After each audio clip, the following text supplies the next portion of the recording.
Alors c'est vrai que on a vu qu'on avait la performance, mais on sait bien sûr que pour le cross-country, le rallye raid et le Dakar, la clé, ça reste quand même la fiabilité. Donc en tout cas, ça nous a donné confiance. On a vu qu'on avait la performance, qu'on avait quand même un bon niveau de résistance. Et maintenant, il faut que tout s'enchaîne bien. On a la deuxième évolution, la deuxième évolution de voiture, qu'on est en train de tester encore au Maroc. Il y a encore du travail, mais on est vraiment sur la bonne voie et je pense qu'on aura la chance de se battre pour la victoire sur le prochain Dakar. Alors c'est vrai que ce Dakar 2023 va être plus long, mais comparé à ce qu'on a fait en Afrique il y a une quinzaine d'années, ça reste des petites distances. Et moi je suis content plutôt que ça redevienne plus long parce que c'est vraiment dans l'esprit du rallye raid. Écoutez, non, on est préparé pour ça, on prépare la voiture pour des grandes distances. Il va falloir surtout en fait rester concentré constamment en sachant que sur un Dakar, chaque kilomètre, on peut faire une erreur, on peut tomber dans un piège, donc ça demande beaucoup de concentration et là ça sera un peu plus long. Mais ouais, moi je suis plutôt content que ça soit comme ça et on a l'habitude de ces longues distances. Alors, je ne suis pas sûr de tous les changements de règlement, mais un qui nous concerne directement, c'est que quand il y aura des longues spéciales, on n'aura plus la pause 15 minutes au milieu.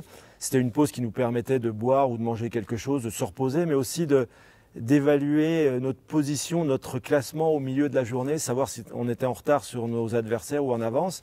On n'aura plus ces informations, donc il faudra rouler à son rythme du début à la fin. Un retour à une stratégie normale en fait qu'on a connue dans le passé. Et moi je suis plutôt pour ce genre de réglementation qui encore une fois reste plus dans l'esprit du rallye raid comme c'était avant. Alors on a travaillé dans deux directions chez Audi pour gagner en performance, le poids, et en réduisant le poids on avait beaucoup à gagner sur la carrosserie.